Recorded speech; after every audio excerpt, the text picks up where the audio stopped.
Hi friends, welcome to my channel Kavya Pradeep 215. Hi friends, ఈరోజు మనం శివుడు ఎందుకు 5 ముఖాలతో దర్శనమిస్తాడు, 5 ముఖాల వెనుక ఏ పురాణ రహస్యాలు దాగి ఉన్నాయి అనేది ఈ వీడియోలో తెలుసుకుందాం. Let's start the video. Sadyojata ముఖం. ఒకప్పుడు విశ్వమంతా శూన్యంగా ఉండేది.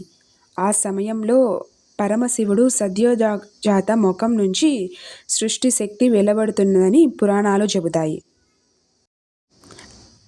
వామదేవ ముఖం. ప్రపంచాన్ని కాపాడేందుకు విషాన్ని కూడా అమృతంలా స్వీకరించిన కరుణామూర్తి వామదేవుడైన హరహరుడైన ఆ శివమూర్తి. అఘోర ముఖం. దుష్ట సంహారం కోసం శివుడు అఘోర మొహము వెలువడిందని పురాణాలు చెప్తాయి. అఘోర అంటే భయంకరమైనది కాదు, భయాన్ని తొలగించి పాపాలను దహనం చేసి ధైర్యాన్ని ప్రసాదించే శివుడు అని అర్థం. తత్పురుష ముఖం. హిమాలయాల్లో అనేక ఋషులు తపస్సు చేసిన పరజ్ఞానం పొందలేకపోయారు. అప్పుడు శివుడు తత్పురుష స్వరూపంలో యోగిగా ప్రత్యక్షమయ్యాడు.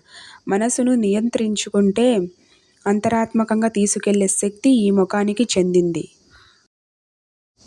ఈశాన ముఖం. శివుని అత్యున్నత రూపం.